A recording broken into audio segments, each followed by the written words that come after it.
Hello and welcome to the Falcon of Footy podcast. I'm your host, Clarky. I'm Cassie. I'm Chris. And I'm Jess. Welcome to Sir Doug Nicholls round part A. And also, happy Idaho Bit for those of you that observe. May 17th is International Day Against Homophobia, Transphobia, and generally anything phobia for our LGBTQIA plus friends. And hey, if you're a bigot, go fuck yourself. See you on the other side of the music.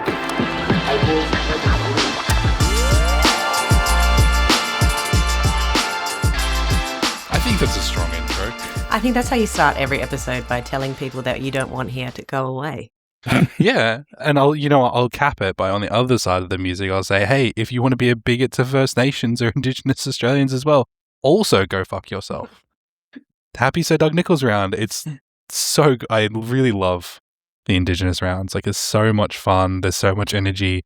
All of the cool pre-game ceremonies, all of the cool jerseys, all the things that we can find. Like, every welcome to country that I've seen for all the games have made a concerted effort, and I assume this is probably a little bit in the wake of the Anzac bullshit that happened a few weeks ago, but they've made a concerted effort to point out that this is a thing that we have been doing for 60,000 years, and it's not about saying that you're welcome to Australia. It's just about ceremony and saying that we want to share the land with you and to come together in peace and love. Like, it's so good, and I love that there is a platform for these people, and it should happen more often.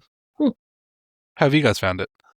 That just made me think of the Simpsons episode. It's bringing love, break its legs. Weird energy to bring, Chris. I'm just saying. You started the episode by telling people to go fuck themselves. Yeah. So. Yeah, but it's okay if it's bigots. That's fair. Bigoted people are barely people. No, I think it's always a really amazing way to start each game, and in particular, like the Carlton Bulldogs game. I'm sure we'll get to it later when we talk about the game, but having the players involved in the pre-game ceremony and players from both teams involved in the dancing, like it was really That was very great. cool. Yeah. I loved it. I absolutely loved. I've watched that video so many times, especially like the footage, like the clip of Artie just absolutely like giving it everything. I'm like, fuck, you look so happy. Like, this is so important to do this. Like, this fucking cool. What I liked as well, there's a little moment as Artie kind of breaks out of the line of Bulldogs players and joins into like the ceremony. You can just see Bont in the background, and just Bont has this really like prideful look on his face of like, yeah, go get it. Yeah. It actually almost looked like he wasn't meant to be involved, like wasn't planned. And he was Yeah. like, fuck it, I'm going to join in too. But Yeah. obviously he was meant to be a part of it. When I was watching, I was like, was this planned? Like, or did this just happen But naturally? they're like, you know what? I know this dance. I'll get involved.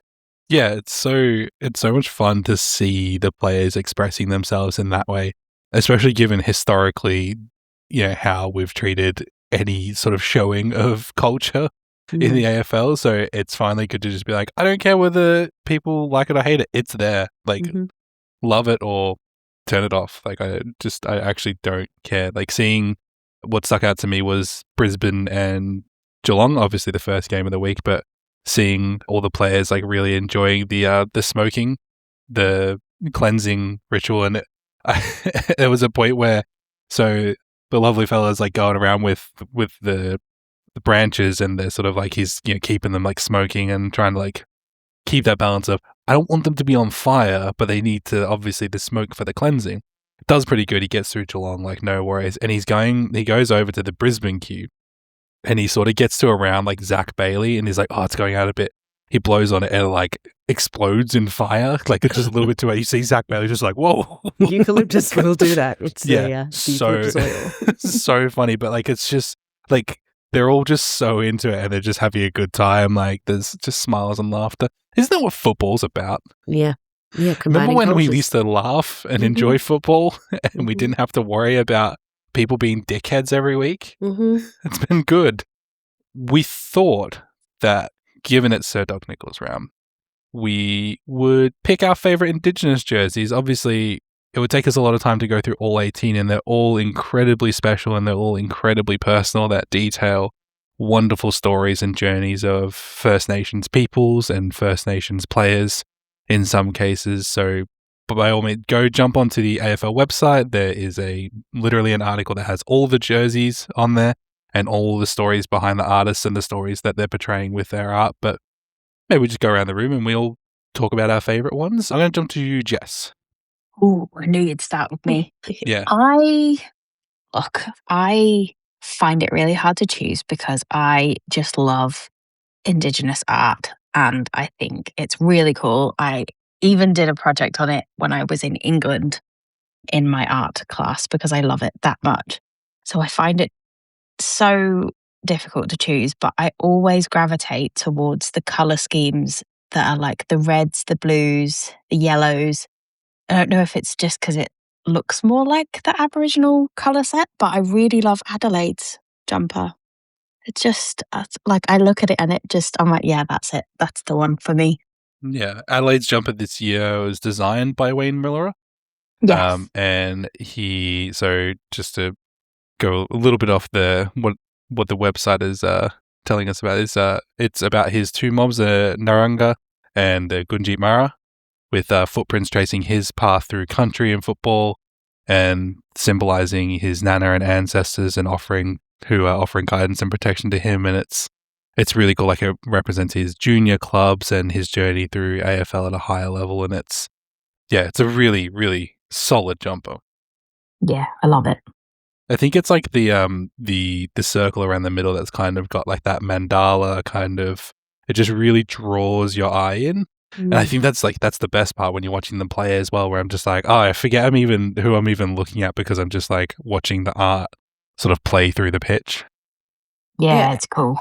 I just love how each of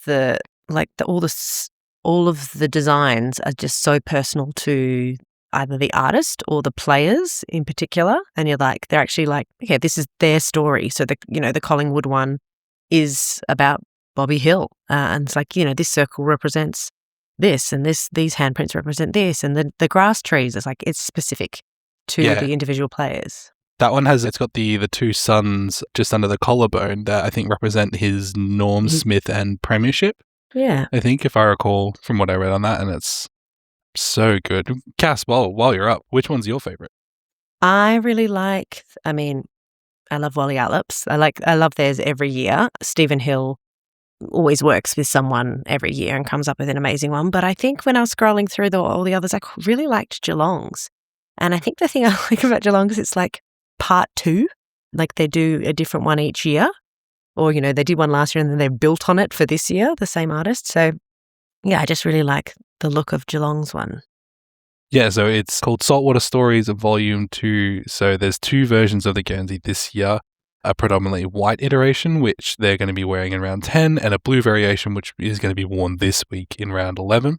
It was designed by Misa and Lawson Humphreys. So it's representative of aquatic landmarks and the Humphreys family. And yeah, it's gorgeous. Absolutely gorgeous. A very special mention, an honourable mention to the Western Bulldogs one as well. It's right up there as well. Yeah, well, while we're talking about the Western Bulldogs one is by far my favourite. I just love the way that the colours work, and I think there's a few photos that I've seen of the players in it during the game, and particularly like Artie Jones sort of in it as well. Like you said, like during that he has this level of pride in him that's so wonderful to see. So it was designed by Joey Chatfield Berg, and it is representing his late grandparents on part of it and his ancestors and elders on another part of it. It's got a lot of references to both his country and his mob. And yeah, it's just fantastic. Like, it's such a good mix of the red and blue as well. Like, the really light blue at the bottom of the Guernsey, and it kind of goes up, and then like the red sort of hills in the middle of it. Fantastic. Joy to look at. Christopher? I had a few that I really liked. So the Adelaide one that Jess mentioned, I really like the Adelaide one. Also the West Coast one, I think the eagle looks fucking sick. Yeah, we were just chatting about that before you joined us on Chris. I think Cass's contract says that she's not allowed to bring I'm it not allowed up, to say it on she's allowed mic, to join but... it. That's fair. I also, as much as it pains me to say it as to what happened on the weekend, I also really like the Carlton one. Purely for its simplicity. I feel like it just looks really...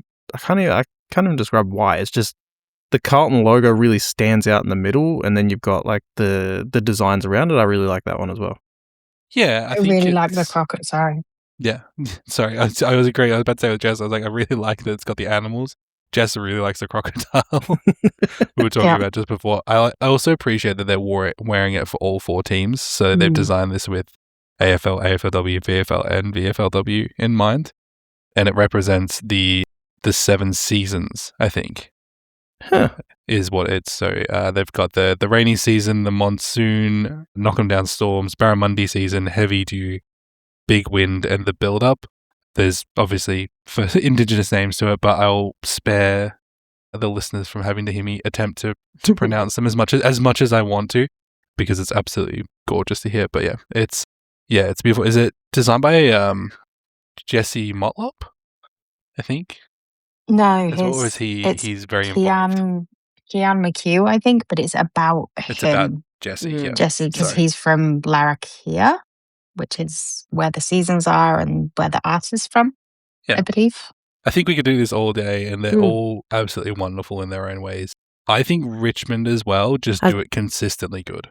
And as you were saying at the top of this, similar to Adelaide's, like it's a piece of art. It looks like if that wasn't on a Guernsey, you could have it on your wall. Yeah, it's beautiful. I think that about Essendon too. Yeah. I think the sash, is that what it's called?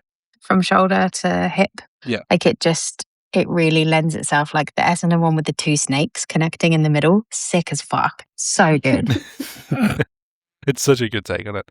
But yeah, it's awesome when we get a whole another week of Sir Doug Nicholls round, and they're all good. There's no bad jersey. It's just we have favourites. But yeah, please go look at and read stories. Also, make sure that you go and support Indigenous causes. There's loads of them out there, and there's nothing better that we can do than to support a really integral and important demographic of our beautiful, beautiful country. Fair enough? Mm-hmm. Unfortunately, we do have to skip from this to some somber news. The listeners from last week might remember we spoke at length about Michael Voss, and there was a little insert from one beautiful, handsome editing man that pointed out that we recorded on a Monday night, and by Tuesday morning, unfortunately, the news came through that Michael Voss had been killed, taken out the back and voluntarily shot.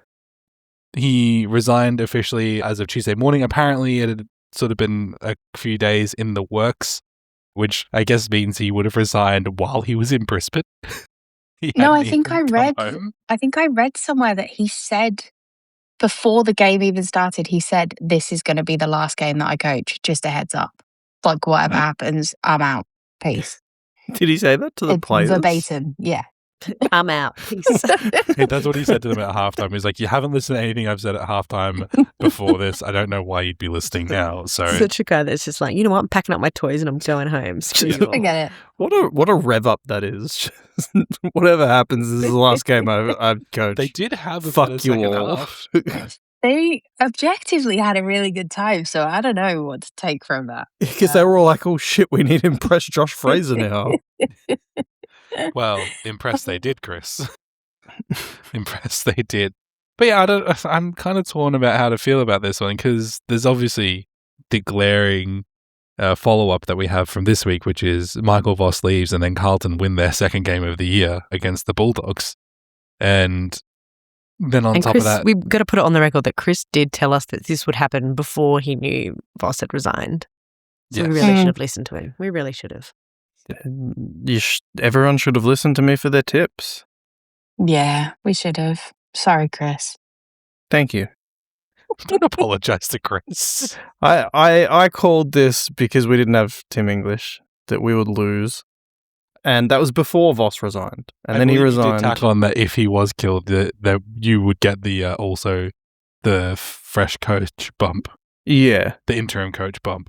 Yeah. Which also seems to happen. I don't know. I think this was kind of the best thing for Carlton, but also it feels a little bit sad to sack a coach mid-season. Nah, move on. Next. No, move on. Next.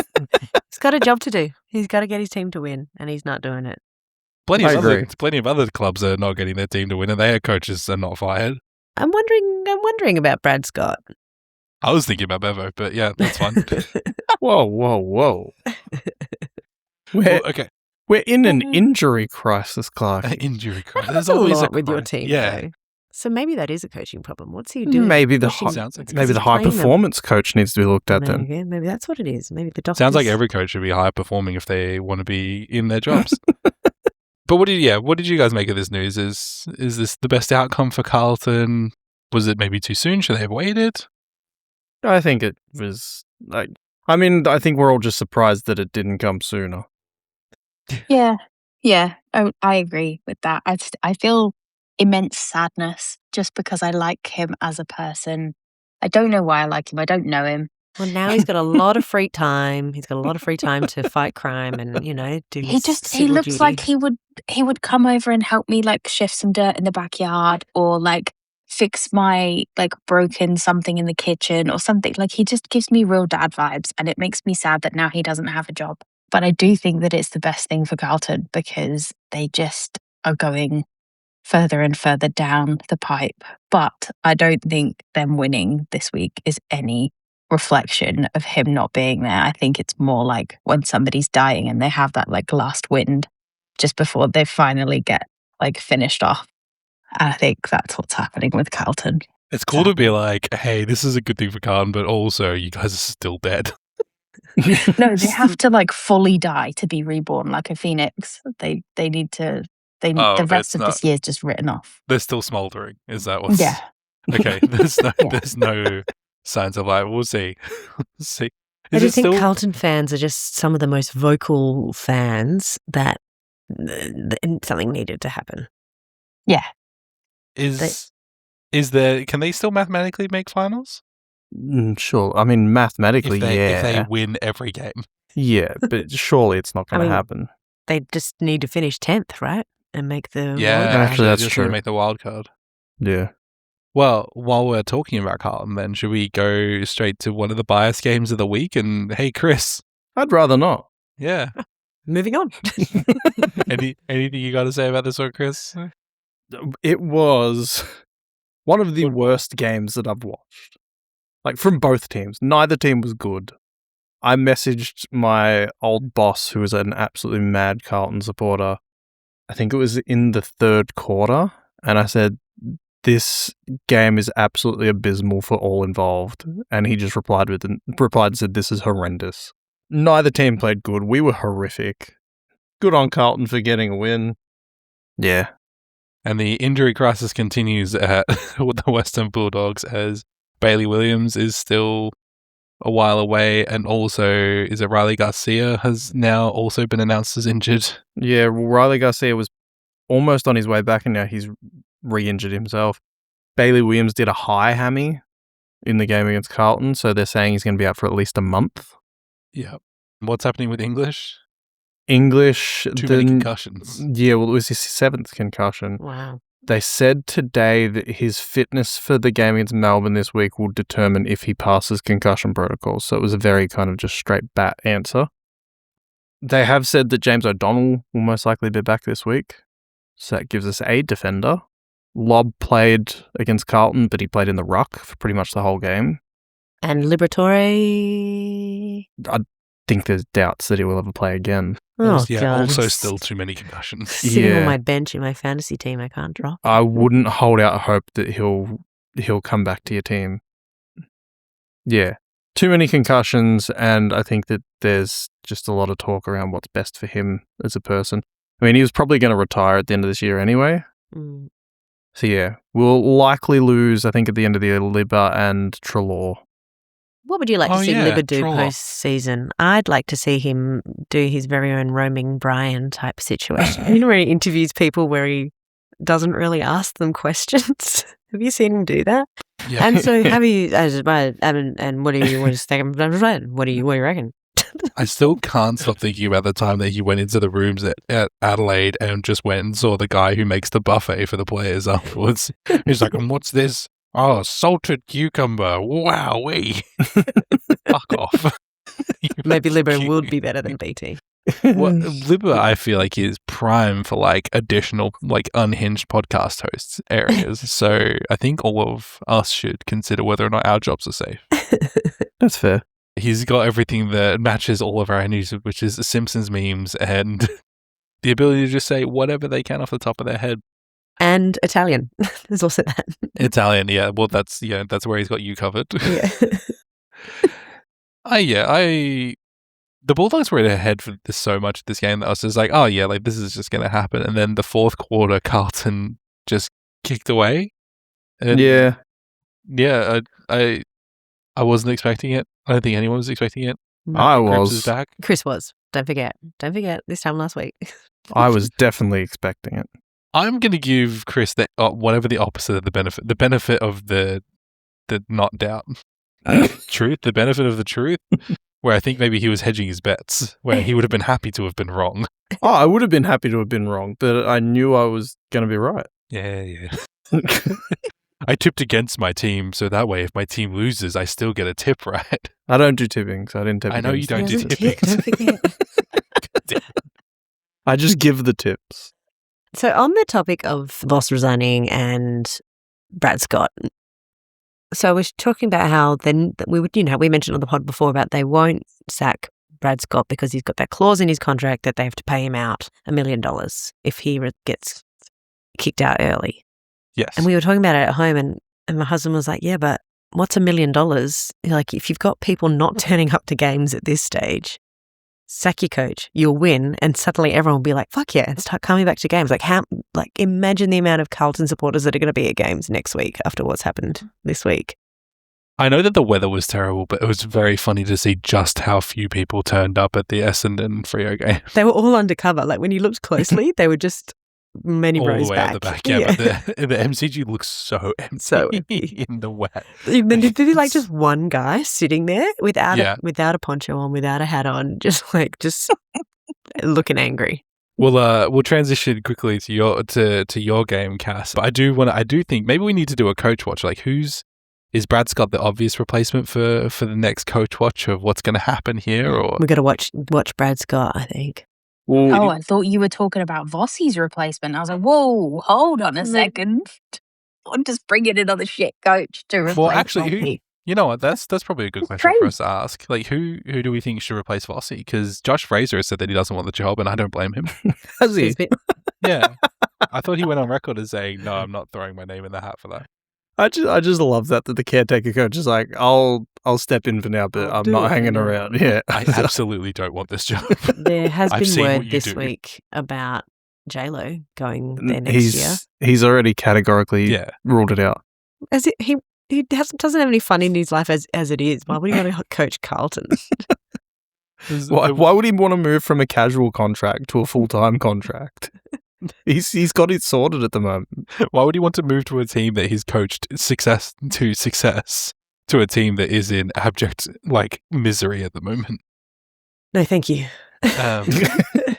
The obvious ones is John Longmire, Ken Hinckley, Adam Simpson. Like, there's some very good coaches out there at the moment. Obviously, they're competing with Tassie. Who's going to go to Tassie? Simpson has also been saying he doesn't want to coach again. Yeah, or he's said that he'll never completely rule it out. But I mean, he owns 15 Hungry Jack's restaurants. He's good. He's very busy. Yeah, he's got to go check in. He's fine. He's already doing coaching. He's with 16-year-olds and flame grilling. He's and customer service. Yes. He's for the Breaking Bad fans. He's like the Gus Fring of the AFL. He just owns a bunch of chain restaurants.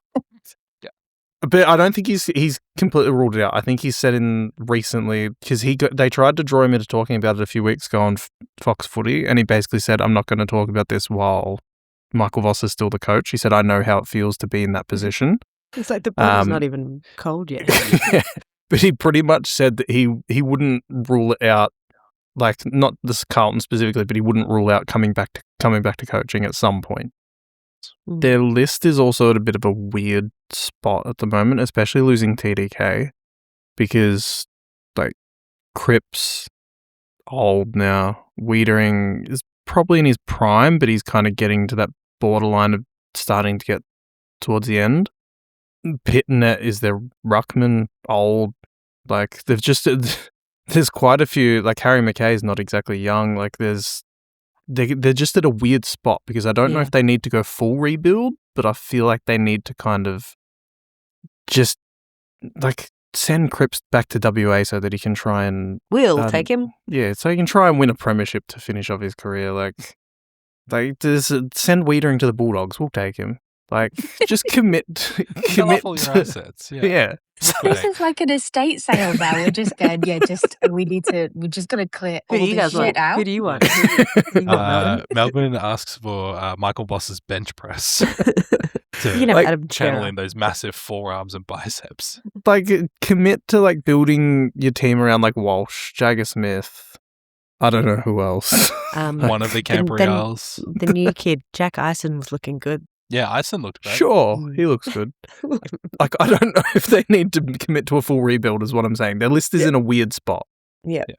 Well, maybe we should send ourselves thinking about the West, because I thought they played at Optus, but they played the MCG. But let's talk about your team, Cass, who they beat current Coach Watch candidate Brad Scott at the MCG by 43 points.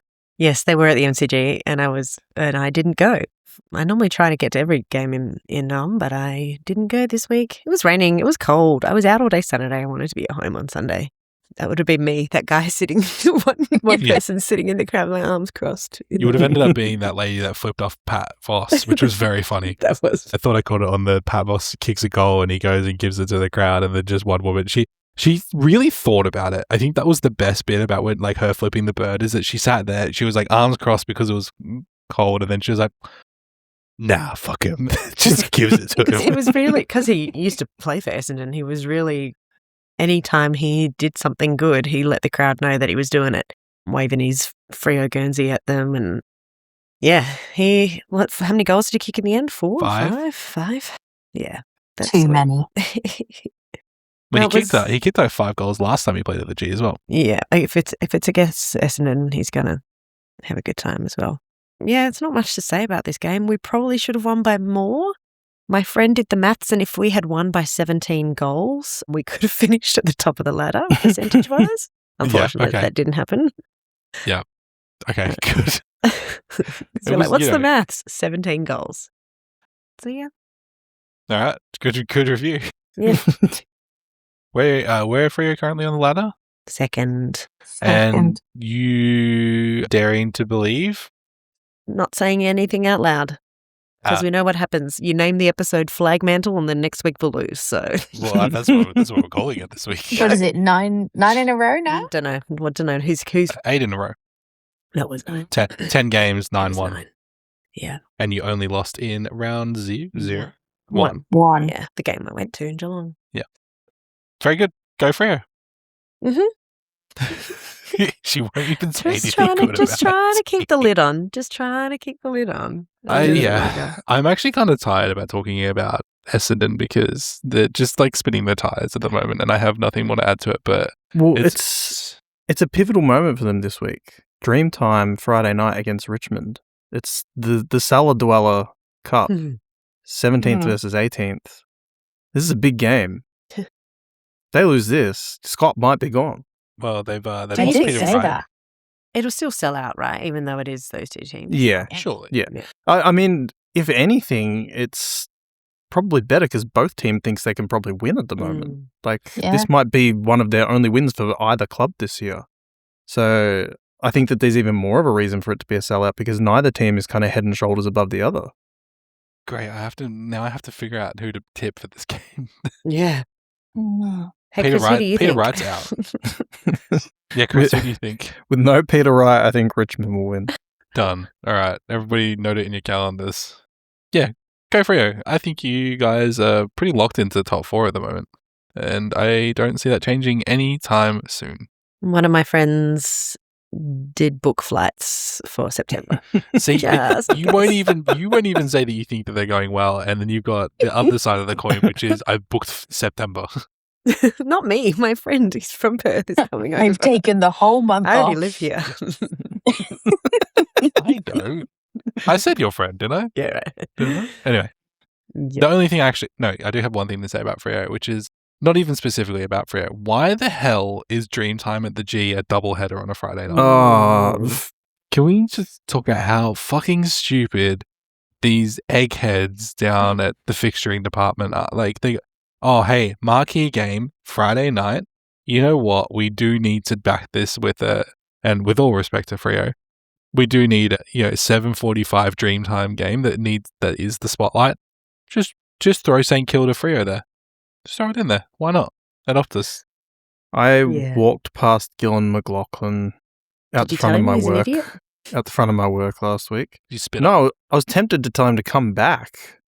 Like, please, just fuck Tab, go back to the AFL. At least the fixturing was better while he was there. Yeah, but now the partnerships are just so juicy, aren't they?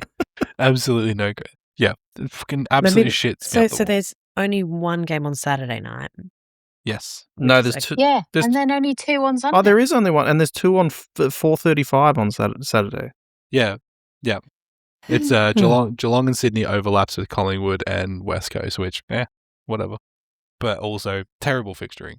So hang on, but you've got first versus third, Geelong Sydney, on at the same time as the game that they've fucking been building up for the last 4 months, Scott Pendlebury breaking the fucking record. Oh, God. Mm-hmm. How is that good honestly, fixturing? I'm sick of hearing about it, Chris. I wish you hadn't mentioned it. It's just ignited a rage in me that I'd only just managed to put out. We talked about him wearing like 12 jerseys, right? We we did. Did you know that? Did you hear that they're not wearing their Indigenous Guernsey because of it? Oh my! I didn't hear that. Oh, you. I feel like this whole thing has turned Scott Pendlebury into a villain, where he was kind of a bit of a good guy, where everyone was like, "That reminds me, we just saw him on the news tonight." And they did an interview with him and his wife, and they said, "Has he got any bad habits?" And she was like, "Oh, no, I don't think so. Oh, actually, yeah, he's got one thing. He only makes his side of the bed in the morning." What? He goes in, he makes one side of the bed, leaves hers unmade, walks out. That is serial killer behavior. That's psychopath, but I was just going to say that. That's so passive aggressive. What is the point in that? I was like, it'd be one thing if, like, you got up early and your partner's still in bed, like you get up to go to the gym and you just make your side because they're so, no, she's up with the kids and he goes in and makes his side of the bed. I feel like Scott Pendlebury most loathed man in the AFL. Well, I feel like he wasn't like, I would say he was like much loved. Like, yeah, everyone kind of loved him. He wasn't like everyone thought he was the greatest human being ever, but he was still, everyone was like, yeah, no, Pendle's good player, great player, like seems like a decent guy. We felt sorry for him when he got booed a few years ago with the Anzac Day medal. And now this has turned him into a villain. Yeah, still side button, be careful, your days are numbered, you're next. Yeah. It's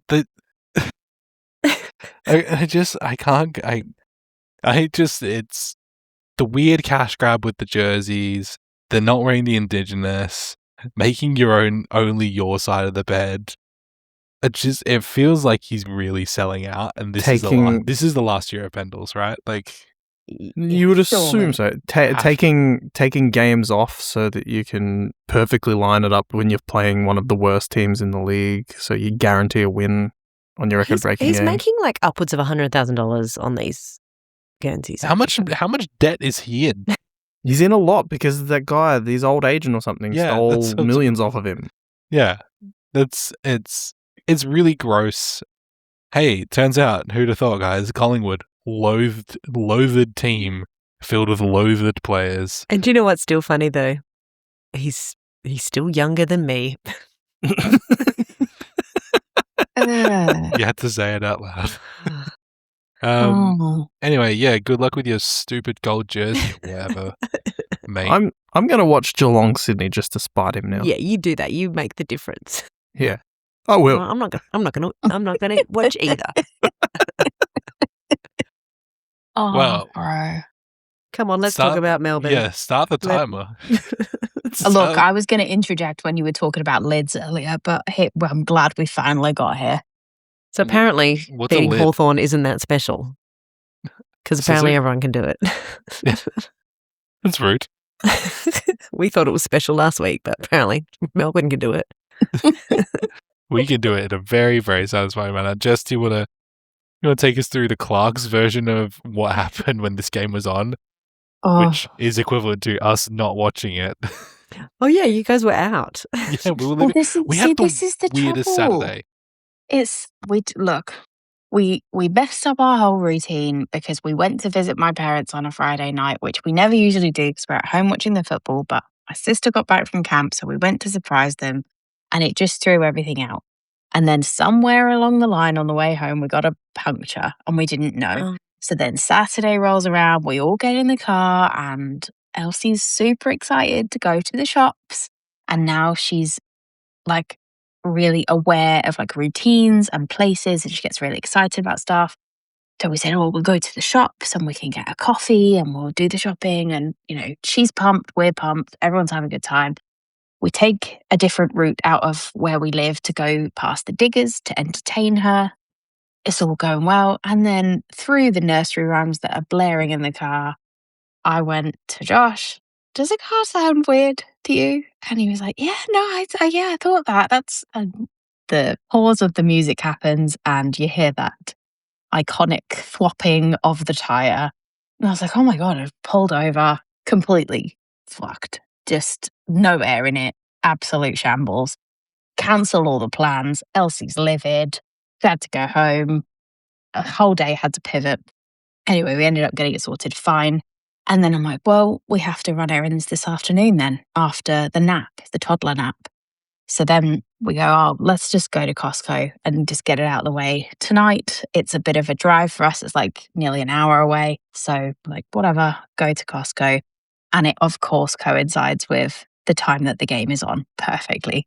So I think we got there and it was maybe half time when I was everything was kind of going on on. off watching in the car in the passengers. Yeah. So I was getting the play-by-play that I got last week. I know you specifically asked me not to because you I didn't want did to say, know. don't tell me like the actual, don't do the commentary bit because it just stresses me out hearing the names, which is why I can't listen to it on the radio. Any other game, fine, but hearing them call the surnames of the players and thinking, well, was it a good handball or did he just like, what happened? I need the visual. Anyway, I think scores were level or close at halftime. So I was like, right, just leave it at that then. I don't need to know anything else. Just leave it for now. It's all fine. And then as we're leaving, Josh goes, something's going on. Everybody's messaging me. I've been tagged in like 4 group chats. Chris has just tagged you in the Falcon chat. What is going on? And I was like, oh my God. Oh no. This could be really bad. Like, are people really ripping us? We've just been completely annihilated. Like, I was expecting it to be a bit like Frio, thinking that, maybe we just didn't turn up. And because that's the thing, it feels like it goes one of 2 ways. It's never kind of close. It's like we fight and then we either drop off after halftime or we like accelerate and everything goes well. And then I actually ended up not driving home, which is unheard of for me because I'm a control freak and I like to drive, and sat in the back with Elsie and was looking at the scores. And Josh was going, don't tell me, I don't want to know. And I was like, you sure you don't want to know? Are you sure? Well, Do no, you want me okay. to just You were like, I'm not going to watch. I'm not going to watch. Like, we'll watch it when we get home. We'll figure it out there. And I was like, okay, yeah, cool, no worries. And then next thing I hear is like, I'm driving, like hands out, looking for traffic, and just as I've looked. The self-control. It's incredible. I couldn't do it. Yeah. Because I had to know. I had to know whether it was good or bad. And I had to pep myself up to be like, right, you can look because it doesn't matter whether you look or not, the score is still the same. So you may as well just look. You can't change the outcome of this. Like, you're not going on the field to change the game. So just look, put yourself out of your misery and be done with it. And if it's disappointment, just get it out of the way. And then I was like furiously refreshing the app. Like in the back of the car going, oh no, somebody's kicked behind. Okay, no, we're still good. I was so convinced that Hawthorn were going to just put the Jets on in the last 5 or 10 minutes and absolutely annihilate us. And it'd be another headline somewhere. But it wasn't. It was good that when we were just super excited to watch the game. But I feel like watching the game after imagining what the game looked like based on the scoreline was a little bit of an anticlimax, which feels a bit crap to say, but I'm not taking it for granted. That I'm sounds very like grateful to me. It does. The win was good, but I was kind of waiting. I think it was so deep in the 4th quarter. I thought, I don't know why, I just assumed that after halftime things kind of picked up and we kind of ran away with it a bit, but we didn't until the fourth quarter.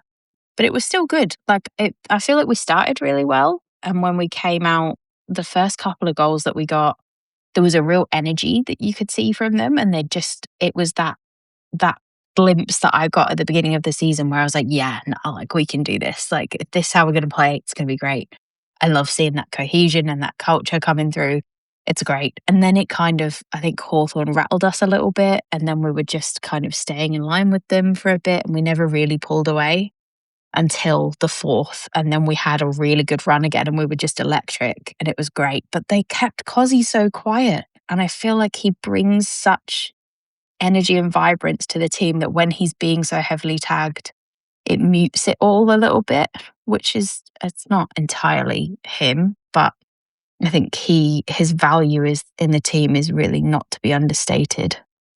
Yeah, the Finn McGuinness tag is a tough one to watch. And I think he knew, Stephen King was saying that they were pretty much prepared for it when they saw McGuinness was in. So, yeah, I thought this was good. This is a good result. It was really even, nice close contest. We got away in the third and then we held control and kicked that run of 3 or 4 in the fourth. It was just really good. Like Jess said, when things are working, it's really nice that things are working, especially like missing Myercheck. Max Heath went out with a concussion at one point, and we're just kind of, it's everything's working through. And look, I will mention it because even though I hate to say it, Petty did really well, much to my displeasure. But kicking 3 goals was pretty decent from a defender, a poor defender at that. He can't do anything right for you. Look, I don't know. I said it to you on Saturday, but I feel like maybe since he shaved his head and he's just embraced the being bald whole incident, like he feels like maybe he's rediscovered himself as a footballer. He's feeling himself a bit more now.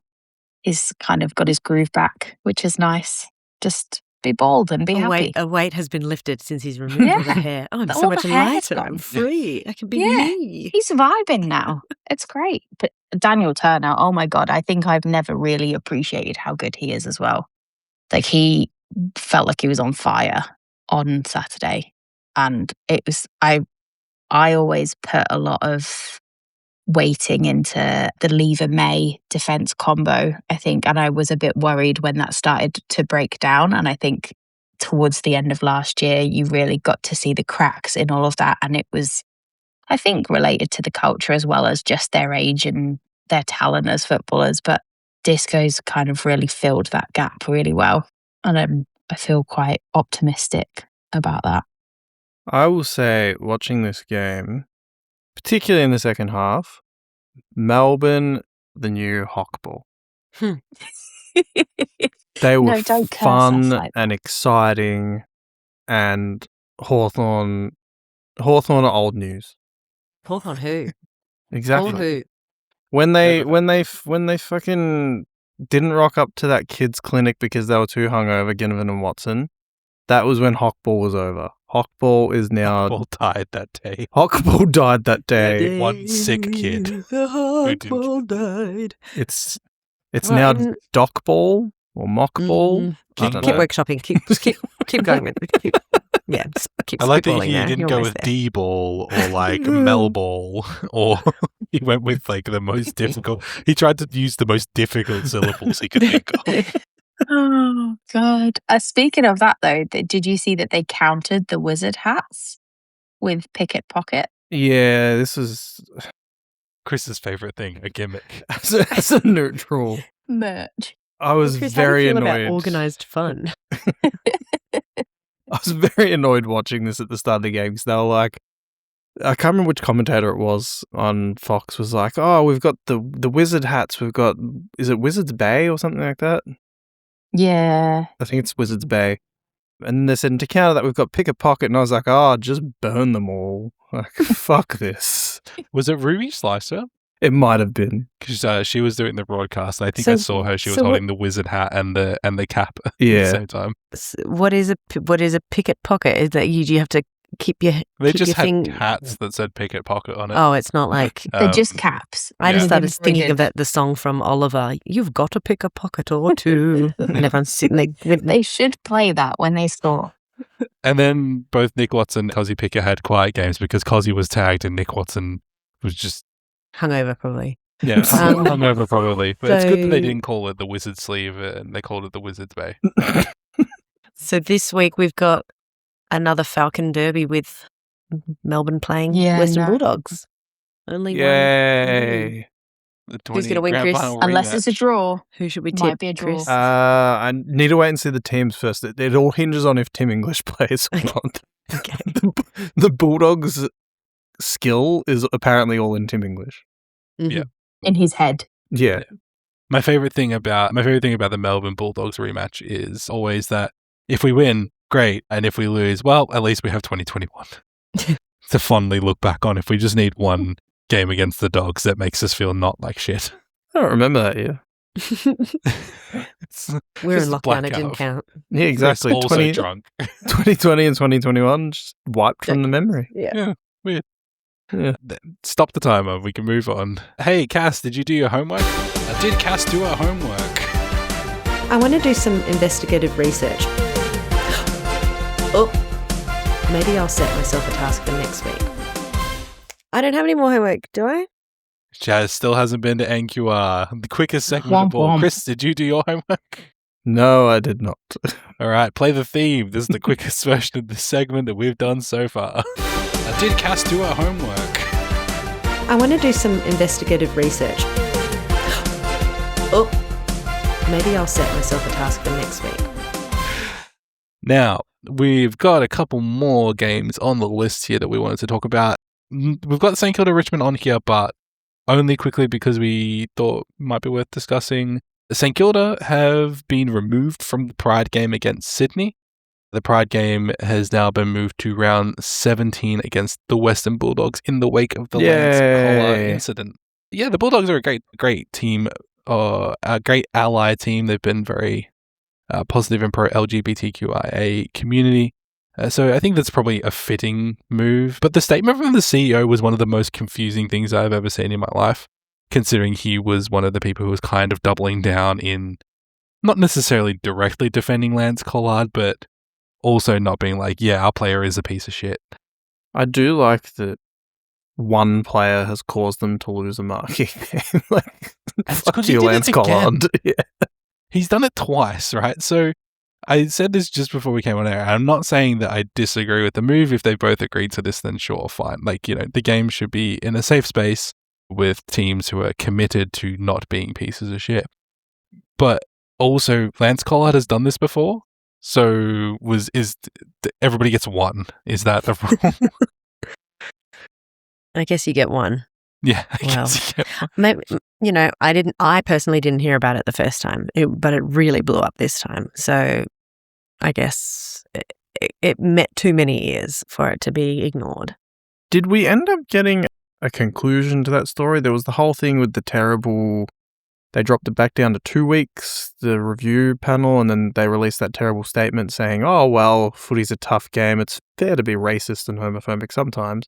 And then someone from the review panel got sacked, but that was the last I heard about it. I feel like that overshadowed it. Yeah. Did he end up getting the 9 weeks or whatever he was given?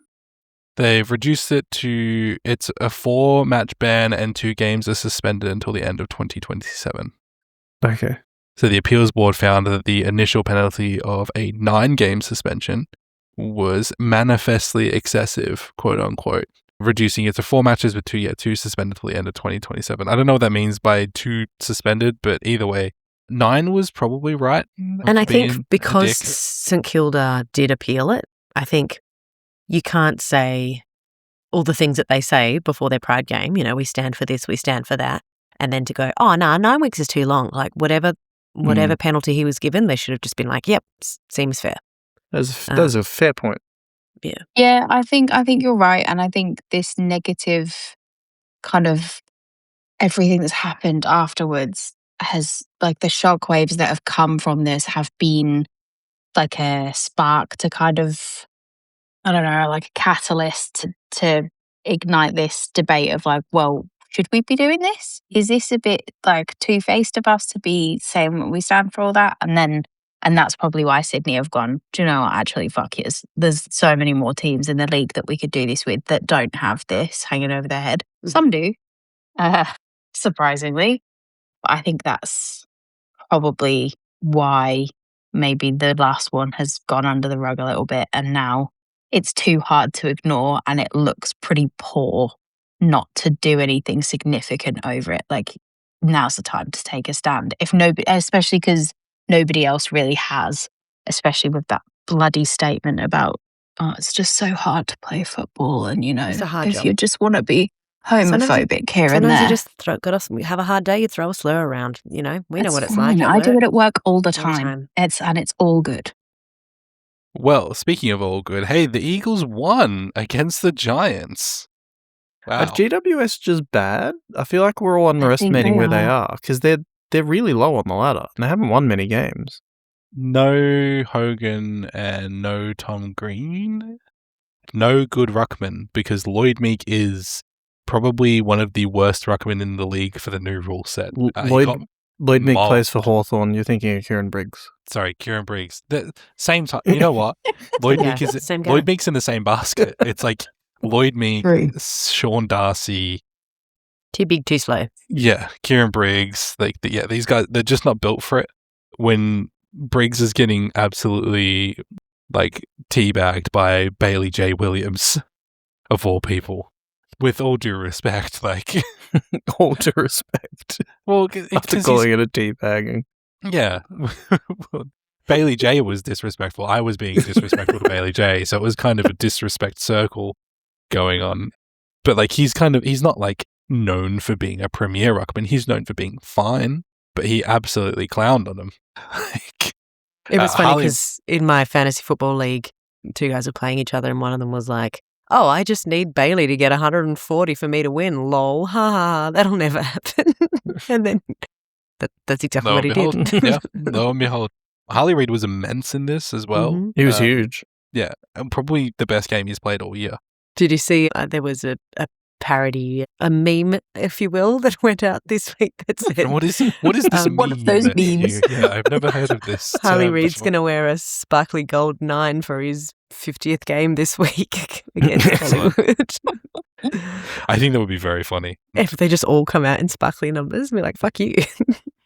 We've all got a special It probably jersey. won't happen, but West Coast have the chance to do the funniest thing Oh this my week. gosh. As I said, it's the one time I'll be rooting for him. Another funny thing to come out of that, the Eagles-Giants game, was the social media spat between the Giants and North Melbourne's social media accounts on Twitter. So North Melbourne, obviously, as teams play, they post the scores at quarter time, three-quarter time, half time. And then at the end, North Melbourne were like, full time, final score can be found on the AFL app because they lost. And then the Giants were like, oh, hey, we can post it for you if you want, and then posted a picture of the score. I love that. One of my favorite things is when people just add a little kiss mark at the end of their tweet. So they can just post, right, happy to post it if you want, X. And so the Giants posted the North score, and then the Giants ended up losing. So what did North Melbourne do? They got to turn around and post their score online. Just go, here you go, just while we're helping each other out, X. Here's your score. It's XOXO. it's funny to see the bottom of the barrel fight each other. Yeah. Teams racing each other to the bottom. It was very funny. One other thing North that Melbourne losing by 68 points as well. Is what's worse, losing by 68 points to Adelaide or losing by any points to West Coast? I know what I would hate more.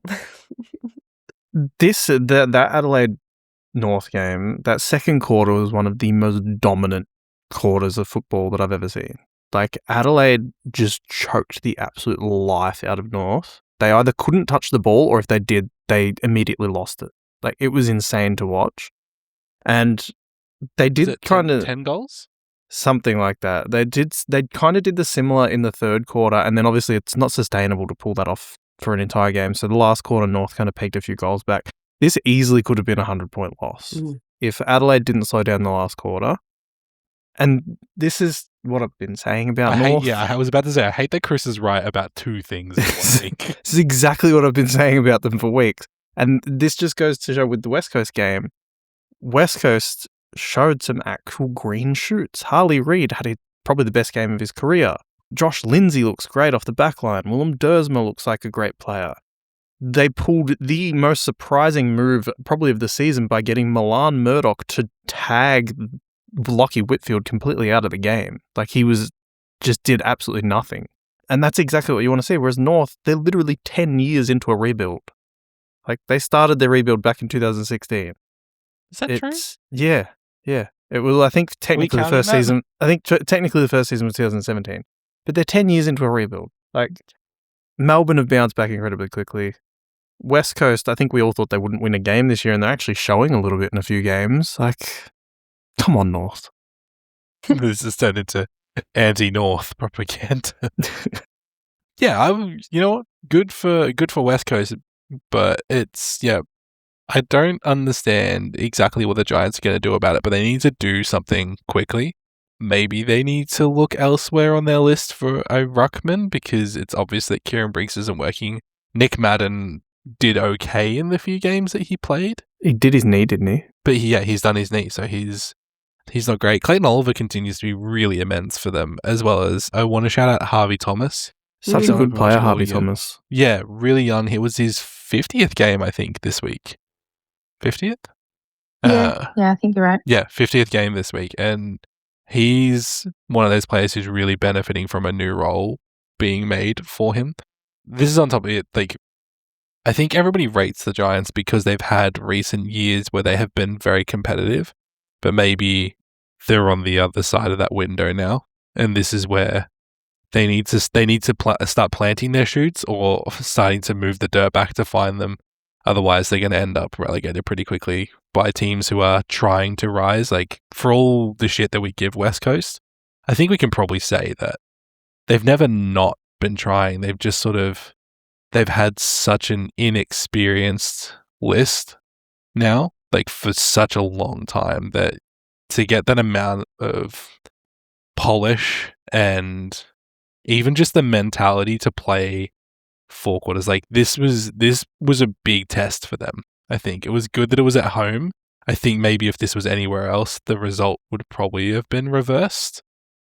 But this is kind of a booster that they needed to show them that they can do it, and they need to be able to translate that elsewhere. Like against Collingwood, say.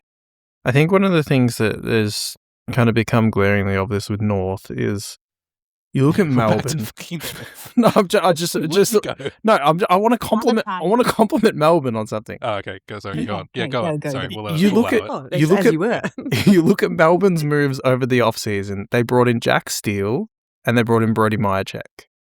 Jack Steele hasn't taken a spot away from anyone. He's come in and he's giving leadership to players like Harvey Langford, Caleb Windsor, those types of young players who have played less than 50 games. He's been a great pickup. Brody Myercheck filled a need for Melbourne because you desperately needed a key forward to help Van Rooyen. Has done exactly that. Even though he's been injured the last few weeks, he's still a great pickup. You then look at who North picked up in the offseason, Charlie Spargo, who looked fucking horrendous on the weekend against Adelaide. And that's just been years of North picking up these bargain bin players, and that's their big issue. Oh, Spargo, how I miss you. He was good at Melbourne, so I think it's North. I think it's a North problem. Is Alistair Clarkson on what do we call it? Coach watch. I'll say clock watch. I would love for that. Can we put him on there? Like, is there some kind of feedback form I can fill out, or like a nomination somewhere? I think the worst thing about Clarko is, like, just on that, Jess, like, I think the worst thing about Clarko is that I reckon he's safe because, like, he's a fuckwit. Yeah, you're right. Well, no, I think because it feels like North Melbourne have tried this a few times with a few different coaches, and none of it's worked. So now they're just like, might as well just keep him. Yeah, like, is it not better to just have the guy who sort of knows his way around football, and maybe he'll do something until they get... He knows where the kitchen is and stuff. You may as well just keep it. Who needs to do the induction? Yeah, another induction. He won premierships 15 years ago, so he'll do. Clarko looks like a guy who is absolutely on the international roast instant coffee. Just the little sachets? No, like he gets a tin. Oh, he buys it. Because it's Clarko. Yeah, he brings his own tin. Brings it with him. Yeah, it's had like the label ripped off it. So it's just like a silver tin. No, it's just got Clarko's coffee written on it in Clarko's special Sharpie. stuff. Yeah. Do not touch. Yeah, get that special. Yeah. I do think Clarko should be on Coach Watch. But yeah, good on the Eagles and great banter on the socials. And if you want to follow us on socials, you can follow us at Falcon Footy Pod on Instagram and X. You can also find us individually. Cass, where can people find you? You can follow me at CassVag. And Chris? At Lowry_16. And Jess? At Swanky Jess with 2 Y's. And you can find me at QuantumJC or over at the Footy Mailbag. That's right, we've transitioned really into the outro without talking about all the games, but I have nothing to say about Brisbane or Geelong or Sydney or Collingwood. So We'll talk about Collingwood next week because it's an important game or something. No, we're not watching, so we won't know. no. We'll boycott. No. We'll talk about Geelong No. Sydney instead. We will talk about the fact that the Eagles are going to demolish Collingwood and we might see Pendles cry. It would be very funny if they won. No, he wouldn't cry because he'll cry into his money, so he would never see the tears. No, even if he cried, he'd bottle it and sell it anyway. Pendle's doing the Gamer Girl bathwater is the most diabolical but not outlandish thing that I've ever thought about. Disgusting. Maybe like he can get in a big bath and everyone can just grab a mug like the 7-Eleven bring your own cup day. I feel like he's going to get a Gatorade shower at the end and like then he's going to wring out that jersey and like and sell those little bottles of Gatorade. Straight on Marketplace. Yeah, straight on Marketplace. Anyway, you should jump straight onto your podcast platform of choice and leave us a rating and review. It probably helps us. We don't know. But the best thing that helps us is word of mouth. You know somebody who needs some people to listen to about football? We're your people. Send us over to them. Put us in their ears. We'll tell them things like, hey, you're doing real good today. Please listen to our show and give us 5 stars. Maybe you should jump in the comments and talk with Cass's mum, our favourite fan. We ran out of things to say. We're not good at small talk. How's your day going? Are you doing good? Are you good? Are you good? Is everyone having a good day? Yeah. Hey, make sure you just take some time for you today. That's lovely. That's really nice, Clarky. Yeah, beautiful. And you know what would be really nice? Healthcare. Yeah, self-care. It'll be really nice when we see you all this week. Goodbye. Goodbye. See ya. Bye.